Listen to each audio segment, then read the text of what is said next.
Hello everyone, मैं हूँ आशिका सिन्हा और स्वागत है आपका स्कूल शिक्षा के इस ऑनलाइन लर्निंग प्लेटफॉर्म। आज की इस वीडियो में हम लोग बात करने वाले हैं इंडियन पॉलिटी का एक वेरी इंपॉर्टेंट टॉपिक जिसका नाम है फंडामेंटल राइट्स। तो इससे जो है वो काफ़ी ज़्यादा आपके क्वेश्चंस बन जाते हैं। आप पीवाईक्यूज अगर देखेंगे तो इससे जो है हर साल ऑलमोस्ट क्वेश्चंस पूछ लिए जाते हैं।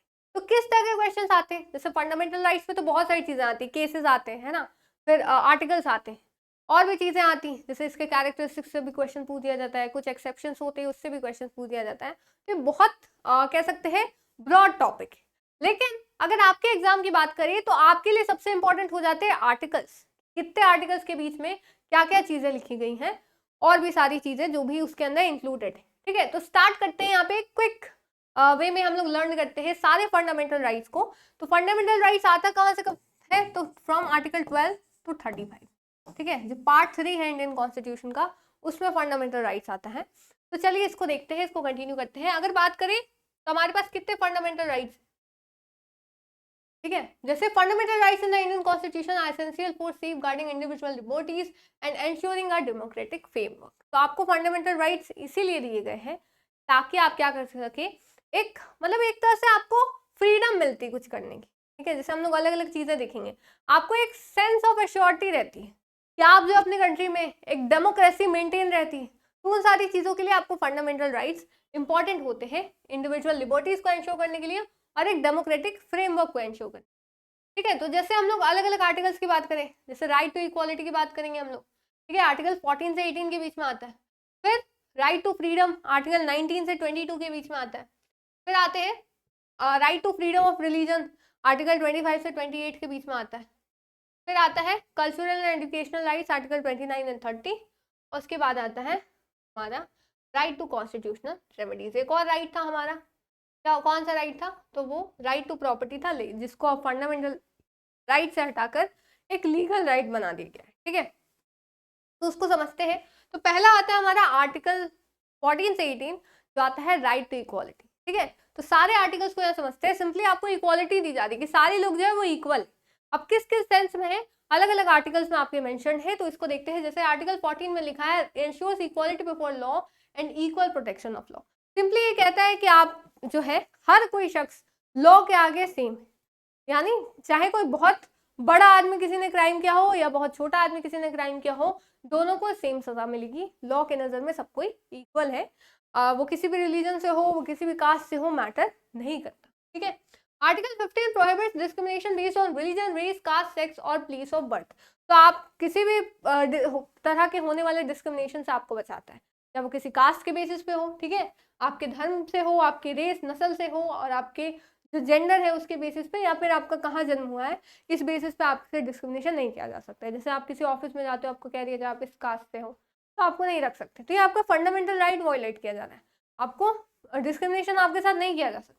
ठीक है, फिर आते हैं गारंटीज इक्वालिटी ऑफ अपॉर्चुनिटी, वही है आर्टिकल 16 में। जैसा मैंने कहा कि आपको हर जगह इक्वल अपॉर्चुनिटी मिलनी चाहिए, सबको मिलनी चाहिए। अगर कोई स्किल रिक्वायर्ड है और आप उसको फुलफिल कर रहे हो, तो आपको ये कहकर किसी आप पर्टिकुलर कास्ट से है, किसी रिलीजन से, ये कह के आपको हटाया नहीं जा सकता, वो वायलेशन हो जाएगा। फिर आर्टिकल 17 और 18 जो है आपके, आर्टिकल 17 से क्वेश्चन भी आया आपका, एबोलिशन ऑफ अनटचेबिलिटी, जो हमारे इंडिपेंडेंस से पहले भी चल रही थी कि जो लोअर कास्ट पीपल थे, जो दलित थे, उनको अनटचेबल्स माना जाता था। ठीक है, जिनको हरिजन नाम दिया था बाद में महात्मा गांधी ने, तो उनके प्रोटेक्शन की बात की गई। ठीक है, एबॉलिश किया गया अनटचेबिलिटी को, कि अगर आप ऐसा कहे कि नहीं आप मंदिर में एंटर नहीं कर सकते, कि आप अछूत है, तो इस कारण से फिर आप वॉयलेट करते हो फंडामेंटल राइट, आपको वो फिर आप एक क्राइम कर रहे हो देखने से। ठीक है, फिर आते हैं आर्टिकल 18 में, आप कोई टाइटल्स ये सब नहीं रख सकते। ठीक है, जैसे पहले के लोग रखते थे, राजा महाराजा अपने टाइटल्स रख लेते थे, तो ये सब आप नहीं रख सकते, एक्सेप्ट मिलिट्री जो टाइटल्स मिलते हैं आपको,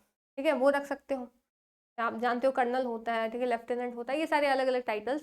और जो एकेडमिक होते हैं, जैसे अगर आप डॉक्टर हो भाई, तो डॉक्टर हो वो आप लगा सकते हो नाम के आगे, वो आपका इसमें नहीं आता। ठीक है, फिर आगे चलते हैं। इसके बाद आता है हमारा राइट टू फ्रीडम, जो आर्टिकल 19 से 22 के बीच में होता है। ठीक है, आर्टिकल 19 से 22 के बीच में आता है। तो इसको अगर देखते हैं तो आर्टिकल 19 हमें freedom of speech and expression, हमारा जो मन है वो हम लोग कह सकते हैं। ठीक है, हमारा जो ओपिनियन है हम लोग वो बता सकते हैं। ठीक है, उसमें भी बहुत सारे एक्सेप्शन होते हैं, लेकिन अगर हम लोग सिंपली टर्म में बात करें कि फ्रीडम ऑफ स्पीच और एक्सप्रेशन कौन सा आर्टिकल हमें देता है, तो वो आर्टिकल 19 है। और क्या देता है, असेंबली, कि हम लोग एक जगह आ सकते हैं, ठीक है, असेंबली, एसोसिएशन, जो भी मन है हम लोग फॉर्म कर सकते हैं, हम लोग को कोई मूवमेंट करना है वो भी, ठीक है, रेसिडेंस हमारा जहाँ मन हम लोग रह सकते हैं, हम लोग जो मन वो काम कर सकते हैं, कोई हमें रोक नहीं सकता, ठीक है, अगर वो कॉन्स्टिट्यूशन के अंडर हो, ठीक है, लॉ के अनुसार हो, तभी तक की बात की जा रही है। आर्टिकल 20 हमें provide protection in respect of conviction for offences, जैसे इसमें बताया गया कि आप किसी एक जुर्म के लिए 2 बार पनिशमेंट नहीं कर सकते, है ना, कि आपको एक बार 5 साल की सजा सुनाई गई, फिर कहा नहीं नहीं दोबारा हो, तुम दोबारा जेल भेजिए, ऐसा नहीं हो सकता, ठीक है। और भी बहुत सारी चीजें आती है इसमें, तो वो सारी चीजें आ जाती हैं। फिर आते हैं आर्टिकल 21 में, इससे भी आपका क्वेश्चन आया था, तो guarantee is protection of life and personal liberty, तो राइट ऑफ लाइफ किसमें दिया गया है, तो वो इसमें, ठीक है। आर्टिकल 21A में राइट टू एजुकेशन के बारे में बात की गई कि सबको एजुकेशन का हक है, आप इसको सिंपली याद भी कर सकते हैं। आर्टिकल 22 में office protection against arrest and detention in certain case, कुछ केसेस में आपको जो है वो छूट मिलती है कि हर केसेस में आपको अरेस्ट नहीं किया जा सकता, ठीक है, वो आपके पास अपने फंडामेंटल राइट्स होते हैं। तो अगर आपसे पूछा जाए, हालांकि इनसे क्वेश्चन आने के कम चांसेस है, जो मैंने मार्क किया है वो आपके ज्यादा इंपॉर्टेंट हो जाए। फिर आते हैं राइट अगेंस्ट एक्सप्लॉइटेशन, जैसे आर्टिकल 23 में ह्यूमन ट्रैफिकिंग को प्रोहिबिट ऑफ फोर्स लेबर, कि आपका मन नहीं, आपको जबरदस्ती काम कराया जा रहा है, तो वो भी आपका फंडामेंटल राइट को वायलेट कर रहा है, या ह्यूमन ट्रैफिकिंग होता है किसी का भी, ठीक है, चाहे वो किसी, वो तो क्राइम में ही आ जाता है कि आप किसी को उठा के ले गए कहीं जबरदस्ती, चाहे वो वुमेन हो, चिल्ड्रन हो, चाहे कोई भी कारण हो, बहुत सारे क्राइम्स ऐसे में देखने को मिलते हैं, तो वो सब भी आपके फंडामेंटल राइट्स को का वायलेशन है। आर्टिकल 24 की बात करें तो ये चाइल्ड लेबर है ना, जो बच्चे होते हैं छोटे, उनको जो हैजर्डस इंडस्ट्री, जैसे पटाखे की फैक्ट्रीज हो गई, है ना, जो डेंजरस केमिकल्स है वहाँ की फैक्ट्रीज हो गई, उन सब से प्रोहिबिट करता है कि अगर आप वहाँ काम करवा रहे हो तो उस बच्चे के राइट आप वायलेट कर रहे हो, तो उसमें भी आपको हो सकती है दिक्कत। फिर आते हैं right to freedom of religion, article 25 से 28। जो फ्रीडम आर्टिकल 25 की बात करें तो फ्रीडम ऑफ कॉन्साइंस, मतलब आपके ऊपर है कि आपको कौन सा रिलीजन फॉलो करना है, इधर से कोई गवर्नमेंट आप पे दबाव नहीं बनाएगी, कोई आप पे बनाता है तो वो भी फंडामेंटल राइट का वायलेशन है। आपको जो प्रोफेशन फॉलो करना है, ठीक है, जो से रिलीजन आपको प्रैक्टिस करनी है, या आपको अपना रिलीजन प्रोपेगेट करना है, तो वो उसके लिए भी रोक टोक नहीं। फिर आते हैं article 26 allows freedom to manage religious affairs, तो ये सारी चीजें, इसको ये इंपॉर्टेंट है, इसको याद रखिएगा, ठीक है, इसको ध्यान रखिएगा। आगे चलते हैं, आगे आता है आर्टिकल 27, ये टैक्सेशन को प्रोहिबिट करता है कि अगर आप अपने किसी रिलीजन को प्रमोट कर रहे हो तो उस पर कोई भी टैक्सेशन नहीं लगाया जाएगा। फिर आते हैं आर्टिकल 28, तो ये रिलीजियस इंस्ट्रक्शन, ठीक है, कुछ इंस्टीट्यूट्स होते हैं कि आप स्कूल में जाके अपना रिलीजन नहीं प्रोपेगेट कर सकते हो जाकर, क्योंकि वो स्कूल एक सेक्युलर इंस्टीट्यूशन के रूप में ज़्यादा सही होता है, क्योंकि इंडिया एक सेक्युलर कंट्री, अगर सेक्युलर कंट्री नहीं होती, मान लेते जैसे पाकिस्तान है वो इस्लामिक कंट्री है, तो वहाँ अगर स्कूल्स में इस्लाम के बारे में बताया जा रहा है तो वो सही होगा ना, क्योंकि वो इस्लामिक कंट्री है। हम लोग सेक्युलर कंट्री है तो वहाँ पे ये चीज़ गलत हो जाती है कि बस किसी पर्टिकुलर रिलीजन के बारे में आप इंस्ट्रक्शंस देना शुरू कर दें, ठीक है, तो ये चीज़ गलत हो जाती है। फिर आते हैं कल्चरल एंड एजुकेशनल राइट्स, जो आप यहाँ देख सकते हो कि माइनॉरिटीज़ के इंटरेस्ट को प्रोटेक्ट करता है, ठीक है, ये दोनों ही माइनॉरिटीज़ के जो कल्चर है, उनका लिटरेचर है, उनको प्रोटेक्ट करने की बात करता है। और फिर लास्ट आता है हमारा आर्टिकल 32, जो मेन चीज़ है, अगर ये ना हो, राइट टू कॉन्स्टिट्यूशनल रेमेडीज जिसको कहते हैं, अगर ये ना हो ना तो फिर दिक्कत हो जाएगी। दिक्कत क्या होगी कि भाई अगर आपका राइट वायलेट हो गया तो अब क्या, अगर किसी ने कर दिया, गवर्नमेंट ने कहा आपका राइट वायलेट होता है, तो फंडामेंटल राइट के खिलाफ आपका अगर कुछ किया जाता है तो फिर वो आपका राइट वायलेट हो गया, अब क्या, तो इसीलिए आर्टिकल दिया गया है आर्टिकल 32, ठीक है, आर्टिकल 32 इसका मानना है कि अगर आपको फंडामेंटल राइट्स वायलेट किया जाता है तो आप सीधा सुप्रीम कोर्ट में जा सकते हैं, ठीक है, सुप्रीम कोर्ट में जा सकते हैं।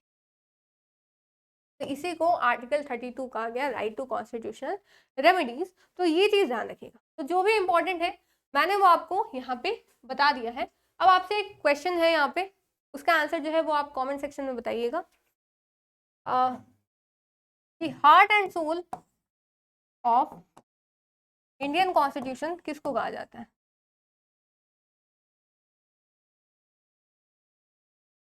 Heart and soul of Indian constitution किसको कहा जाता है, ये आप कमेंट सेक्शन में आंसर दीजिएगा। तो आज के लिए इतना ही रखते हैं, ऐसे ही वीडियोस आपको आते रहेंगी, चैनल को जरूर से सब्सक्राइब करिएगा ताकि आगे आने वाली अपडेट्स आपको मिलते रहे। तो फिर मिलते हैं नेक्स्ट लेक्चर में, तब तक के लिए thank you so much and bye bye.